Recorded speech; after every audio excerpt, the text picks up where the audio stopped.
हादी आप बता रहे थे कि जब आप अपने पैनल के सामने गए हैं और आपने अपना इंट्रोडक्शन करवाया है, तो उसके बाद सबसे पहला सवाल आपसे डोमेस्टिक वायलेंस के बारे में हुआ।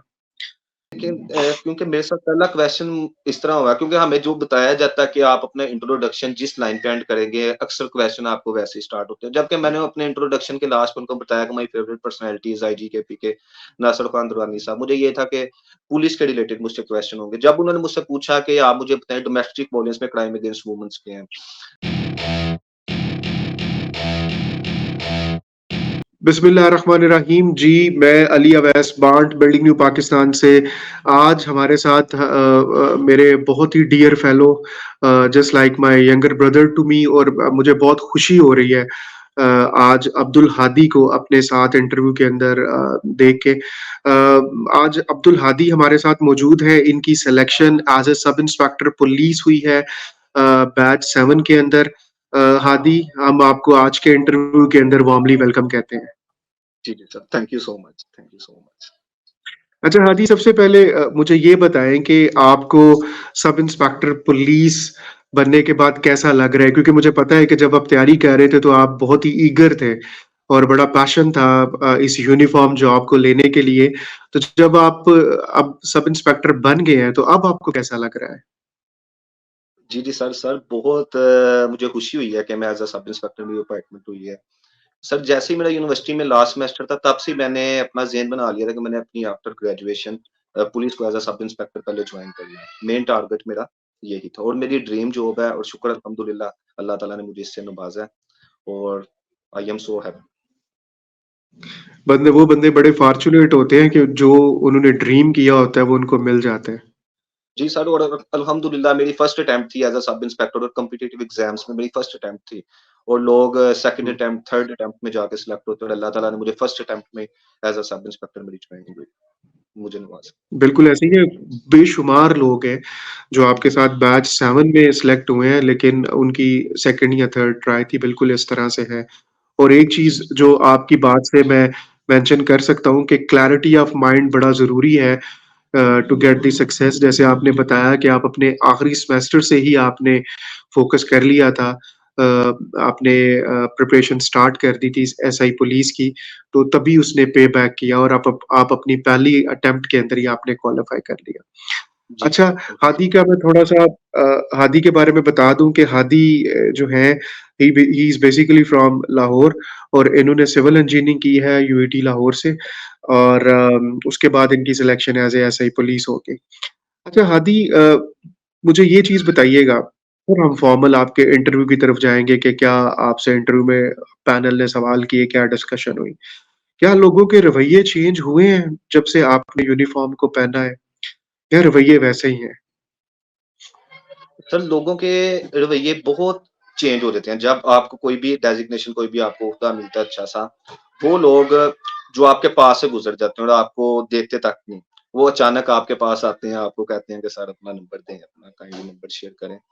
और मैं यही कहूँगा कि आप उन्हीं लोगों के साथ स्टैंड हों कि जब आप कुछ नहीं थे और वो लोग आपके साथ थे। ये कुछ लोग आपकी ज़िंदगी में आपकी सक्सेस देख के आते हैं, वो आपके दोस्त नहीं हैं, ठीक है? लेकिन आप उन्हीं के साथ स्टैंड हो कि जब आप कुछ नहीं थे वो आपके साथ थे। बिल्कुल, वेरी वेल सेड हादी आपने बहुत अच्छा बताया। अच्छा हादी, मुझे थोड़ा-सा ये बताइएगा कि आपका जो पैनल था, पैनल में कितने लोग थे, जो जिन लोगों ने आपका इंटरव्यू किया? Sir basically my panel was consist of 3 members. 3 members पे कंसिस्ट था जिसमें से एक सामने पीपीएससी के हेड थे।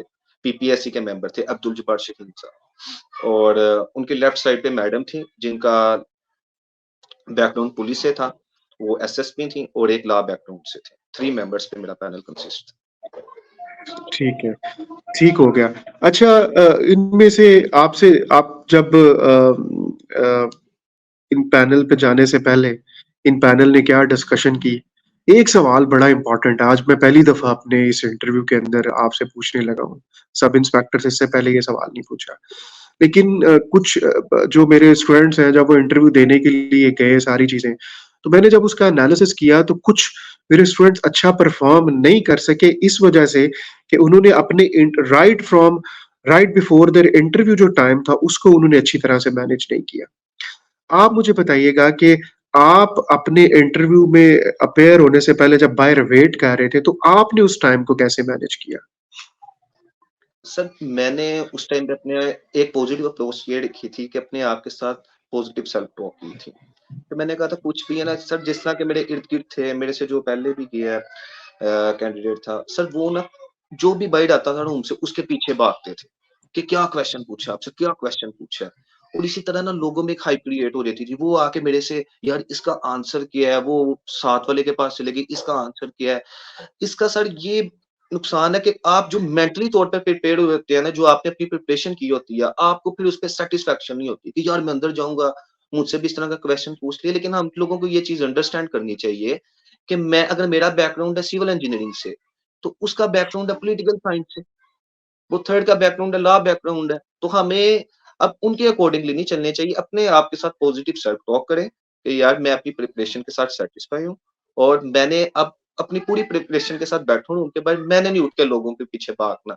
इस तरह आप नर्वस होते हैं और आप जाके अच्छा प्रिपेयर नहीं कर सकते, जो आपने करना होता है। और क्योंकि सर जो इंटरव्यू है ना, वो सिर्फ़ क्वेश्चन्स पे मुश्तमिल नहीं है कि आप वो वन लाइन क्वेश्चन है कि ये डैम कहाँ है, आपने आंसर दे दिया तो आपका इंटरव्यू अच्छा हो गया। लोग समझते हैं कि इंटरव्यू ये है। इंटरव्यू कॉन्फिडेंस देखते हैं कि आप पुलिस की जॉब के लिए एक मुकम्मल तो पर्सनैलिटी भी है या नहीं, ये देखते हैं। लग जबकि लोग इस बात को नहीं समझते, वो भागते हैं लड़कों के पीछे, मुझे इसका आंसर बताओ, मुझे इसका आंसर बताओ, तो ये चीज़। हालाँकि गादी आप बिल्कुल ठीक कह रहे हैं कि कोई सवाल ड्रॉप हो जाना कोई बहुत बड़ी बात नहीं है। लेकिन अगर आप कंपोज़्ड हैं, अगर आप कंपोज़्ड हैं, अगर आप कॉन्फिडेंट हैं, तो असल में तो यही चीज़ है जो की है आपकी इंटरव्यू की सक्सेस के अंदर। क्या कहते हैं आप? जी, जी सर, ऐसे। जी।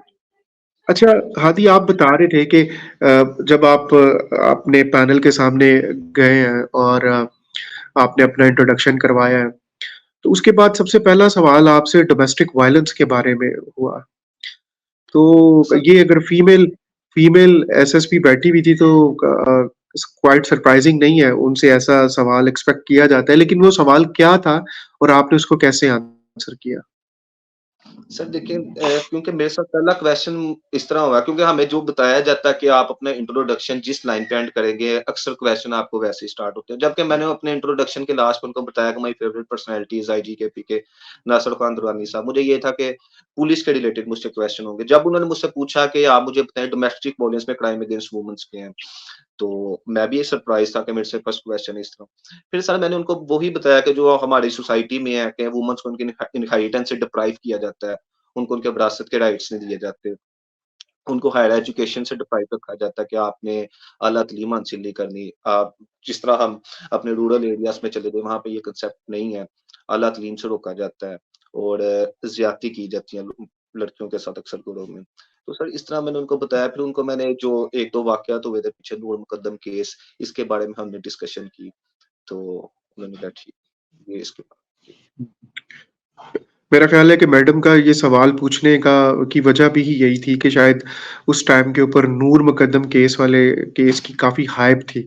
तो उसी जी, जी। शायद उसी कॉनोटेशन के अंदर, उसी कॉन्टेक्स्ट के अंदर उन्होंने ये सवाल किया था आपसे। जी। ठीक है। अच्छा उसके बाद मैडम ने कोई सवाल पूछा आपसे या सिर्फ़ यही सवाल था जिसके ऊपर उन्होंने इत्तेफ़ाक किया? जी, जी सर, इसको मैंने लॉन्ग डिस्क्राइब किया था कि अब इंटरव्यू लॉन्ग हो जाएगा, इसलिए मैं इसको पूरा डिस्क्राइब नहीं करना चाहता। बाद में मैंने अपना आंसर दिया, उन्होंने उसके बाद मुझे आगे रेफर कर दिया, सेकंड ठीक मेंबर है। की तरफ जिनका उसके मतलब लिंक क्लास जी। अकाउंट से। सेकंड सेकंड मेंबर जो थे, जो जुडिशरी से थे, उन्होंने आपसे क्या सवाल किया? सर उन्होंने मुझसे बेसिक पहले क्वेश्चन किया, उन्होंने मुझे कहा कि आप मुझे बताएँ कॉन्स्टिट्यूशन क्या होता है? कॉन्स्टिट्यूशन का मैंने उनको डिस्क्राइब किया। उसके बाद उन्होंने मुझसे डिफरेंट आर्टिकल्स पूछे जो उस टाइम पे यानी कि काफ़ी आर्टिकल्स ये लिंक थे आर्टिकल्स आर्टिकल 5 पूछा, आर्टिकल 6 पूछा, आर्टिकल 63 ये पूछा उन्होंने। उसके बाद सर उन्होंने मुझसे ना इन क्वेश्चन्स के बाद ना एक क्वेश्चन पूछा था कि अच्छा अब्दुल हादी आप मुझे ये बताएँ कि जो लाहौर में 3 बादशाह दफन हैं, उनके मुझे नाम बताएँ। जब मैंने उनको लॉ बैकग्राउंड से मुतल्लिक सारे क्वेश्चन्स के आंसर दिए, तो उन्होंने मुझसे ये पूछा कि आप मुझे 3 बादशाह जो दफन हैं, उनके नाम बताएँ। तो सर मैंने 3 बादशाहों के नाम ऐसे नहीं उनको बताए, 3 बादशाह जो लाहौर में दफन है, उनका नाम एक है जहांगीर और दूसरे है कुतुबुद्दीन ऐबक और तीसरा है महाराजा रणजीत सिंह। लेकिन मैंने उनको ऐसे डिस्क्राइब नहीं किया, मैंने उनको उनकी 7 डायनेस्टीज़ बताई और ये बताया कि उनका मज़ार किस साइड पे है। पहले मैंने उनको बताया कि स्लेव डायनेस्टी से थे कुतुबुद्दीन ऐबक, जिनका मज़ार अनारकली में है। सेकंडली मैंने उनको बताया कि जहांगीर जो थे मुगलिया डायनेस्टी से और जिनका मज़ार शाहदरा में, ठीक है? और मैंने उनको तीसरा बताया कि सर सिखों के महाराजा रणजीत सिंह, जिनकी समाधि बादशाही मस्जिद के पास है। फिर मैंने उनको ऐसे डिस्क्राइब किया, उन्होंने मुझे एप्रिशिएट किया कि आपने with dynasties and with location बताया कि ये बादशाह कहाँ पर दफन है। ठीक है, बेहतर है।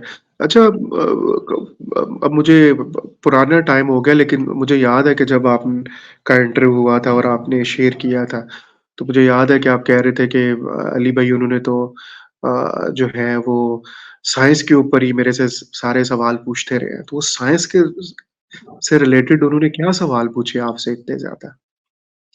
वो सर उसके बताएँगे बाद हमें ना मुझे एंड चीज़ा-चीज़ा? पे जी, जी। सर उसके बाद ना मुझे उन्होंने एंड पे मुझे रेफर कर दिया था पीपीएससी के जो मेंबर्स थे, ठीक है? अब्दुल जब्बार शहीन साहब, एक्स ब्यूरो। सर उन्होंने पहले मुझे कहा कि अच्छा Abdul Hadi are you relaxed? मैंने कहा रिलैक्स कहा। तो सर उन्होंने पूछा अच्छा you are a civil engineer, please differentiate between physics and chemistry. Sir मैंने उनको उनकी डेफिनिशन बताई। उसके बाद सर उन्होंने मुझे पूछा कि ये कैपिटल एबीसी उसमें एटीएम पूछा और स्मॉल एटीएम, स्मॉल लेटर्स में जो एटीएम है, ठीक है? उसके बारे में उन्होंने मुझसे डिफरेंस पूछा।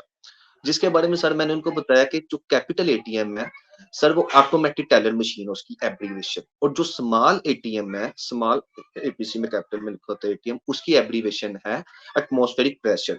सर इसका उसी को पता होगा जिसका लिंक साइंस बैकग्राउंड से है। जब मैंने उनको ये बताया तो उन्होंने कहा कि ये लड़का अपने होशो-हवास में बैठा हुआ है। उन्होंने मुझे एप्रिशिएट किया इस बात पे ना कि ओके गुड। अच्छा, जैसे ही मैंने उनको बताया कि एटमॉस्फेरिक प्रेशर, उन्होंने फिर मुझसे पूछा कि अच्छा जी अब्दुल हादी आप मुझे बताएँ कि प्रेशर के यूनिट क्या हैं? मैंने उनको बताया प्रेशर के यूनिट है पास्कल। वो कहते हैं मुझे अच्छा प्रेशर के दूसरे यूनिट बताओ। मैंने कहा सर प्रेशर के दूसरे यूनिट है न्यूटन पर मीटर स्क्वायर। जब मैंने उनको ये हुँ, बताया अच्छा कहते हैं किस तरह बनते हैं न्यूटन पर मीटर स्क्वायर? ये मुझे बना के बताओ। प्रेशर के किस तरह? मैंने कहा sir pressure is equal to है फोर्स पर एरिया। फोर्स के यूनिट है न्यूटन, एरिया के यूनिट है मीटर स्क्वायर। तो इस तरह बनते हैं सर ये। उसके बाद फिर उन्होंने मुझसे यहाँ पे एंड न्यूज़ उन्होंने मुझे कहा तीसरे यूनिट बताओ प्रेशर के। प्रेशर के चौथे यूनिट बताओ प्रेशर का। मैंने उनको बताया प्रेशर के यूनिट है बार, पीएसआई, इस तरह उनको डिस्क्राइब जी। ठीक है। ठीक है, और इसी तो तरह काफ़ी सर सारे मुझे सवाल उन्होंने उन्होंने जब मेरा एक लास्ट क्वेश्चन उन्होंने मुझसे प्रेशर का और उन्होंने मुझसे इसके अलावा भी वो मर्करी हाइट्स वगैरह वो अब 760 एमएमएचजी वो भी मैंने उनको सारा बताया उसके बाद उन्होंने मुझसे पूछा अब्दुल हादी अच्छा यार आप जहाँ पे बैठे हुए हैं एटमॉस्फेयर कितना प्रेशर एक्सर्ट करता है पर square inch on a human body मुझे इसकी आप वैल्यू बताओ ठीक है तो वो मैंने पढ़ा हुआ था एवरीडे साइंस में भी तो मैंने उनको बताया 14.7 पाउंड पर square inch on a human body atmosphere exerts a pressure तो उन्होंने मुझे उसके हुँ, लिए अप्रिशिएट किया तो वो मेरा उन्होंने लास्ट अच्छा, क्वेश्चन था पीपीएससी का जो लड़की तरफ से ठीक है। अच्छा ये ब ठीक हो गया। हादी आपने सारा अपना इंटरव्यू शेयर कर दिया। हादी अब आखिरी जो एक सवाल मैं आपसे ये पूछना चाहता हूँ। बेसिकली ये एफर्ट्स इसलिए हैं कि हम अपने रूरल एरियाज़ में जिन बच्चों के पास पूरी गाइडेंस नहीं है, उनके लिए आसानी क्रिएट कर सकें और हम उनको को हेल्प कर सकें कि वो मेहनत करके और वो भी अपनी ज़िंदगी में कुछ अचीवमेंट्स कर सकें। बच्चे जो लोग एस्पिरेंट्स तैयारी कर रहे होते हैं, वो बड़ी जल्दी में होते हैं। कहते हैं कि जी महीने में, 2 महीने में जल्दी-जल्दी और जैसे हम यूनिवर्सिटीज़ में पढ़ते हैं कि एग्ज़ाम्स के करीब जाके बस हफ़्ता एक किताबें खोल ली और इस तरह से जो है आप एग्ज़ाम क्लियर कर जाते हैं और सारा। ये बेसिकली इसका एग्ज़ाम क्लियर करने की फिलॉसफी है क्या? आपने कैसे किया? और कहाँ पे जो सर बाकी देखिए लोग हैं अ, इसमें गलती करते हैं प्रिपरेशन के हवाले से? सर देखें तो पहले तो आपकी क्लैरिटी ऑफ माइंड होनी चाहिए कि आप किस जॉब के लिए अपने आप को सूटेबल समझ रहे हैं, कौन-सी जॉब आपका पैशन है, कि आप किस जॉब में जाना चाहते हैं। अगर आप जनरल गवर्नमेंट की जॉब हासिल करना चाहते हैं, असिस्टेंट यहाँ पे असिस्टेंट वगैरह, तो सर मेरा जो शौक था मेरा पुलिस का था और मैंने उसी पे अपना फ़ोकस रखा हुआ था। जैसे मैंने आपको पहले बताया कि मैं यूनिवर्सिटी के लास्ट ईयर में था, मैंने कहा था कि मैंने police as a sub inspector join करनी है, तो मैंने वो जॉइन की। सर अब ये है कि लोग है ना सर वो करते हैं जो न्यू कैंडिडेट है जिसको नहीं पता, वो जाता है मार्केट में, वो पीपीएससी की बुक लेके आता है, पास पेपर 5 साल पास पेपर लेके आता है, सर उसको लाके पढ़ना वो स्टार्ट कर देता है। उसको देखना चाहिए कि एडवर्टाइज़मेंट जो आई है, उसमें सिलेबस में क्या मेंशन है, ठीक है? कि सिलेबस में क्या मेंशन है। सर जो हमारा बैच 7 का जो पेपर था, उसमें सर 80% जो रिक्वायरमेंट थी, 80% उन्होंने जो हमसे पूछना था, वो एमसीक्यूज़ थे इंग्लिश एंड कंप्यूटर के। 40% एमसीक्यूज़ इंग्लिश के, 40% एमसीक्यूज़ कंप्यूटर के।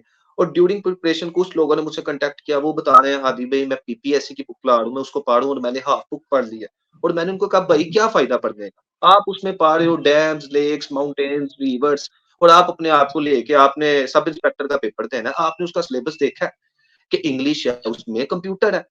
कि सर अब देखिए ना हमारे से पहले जो बैच 6 का पेपर था, उसमें 40% एमसीक्यूज़ थे मैथमेटिक्स के, 40% एमसीक्यूज़ थे जीके के। हमारा पेपर उसके बिल्कुल इनवर्स है। हमारे पेपर में 40% एमसीक्यूज़ इंग्लिश के हैं, 40% एमसीक्यूज़ कंप्यूटर के हैं। इसी तरह आप पीछे चले जाइए बैच 5 में, वहाँ पे 80% पेपर जीके का था। और अब जब लोग जाते हैं वो पीपीएससी के पास पेपर पढ़ रहे हैं, एफर्ट भी लगा रहे हैं लेकिन इन अ रॉन्ग ठीक है? आपने एफर्ट करनी है कि आपको पता हो कि मैंने क्या चीज़ है, मेरे आगे क्या टारगेट है, मैंने उसको अचीव करना है और मैंने सिलेबस को देखना है।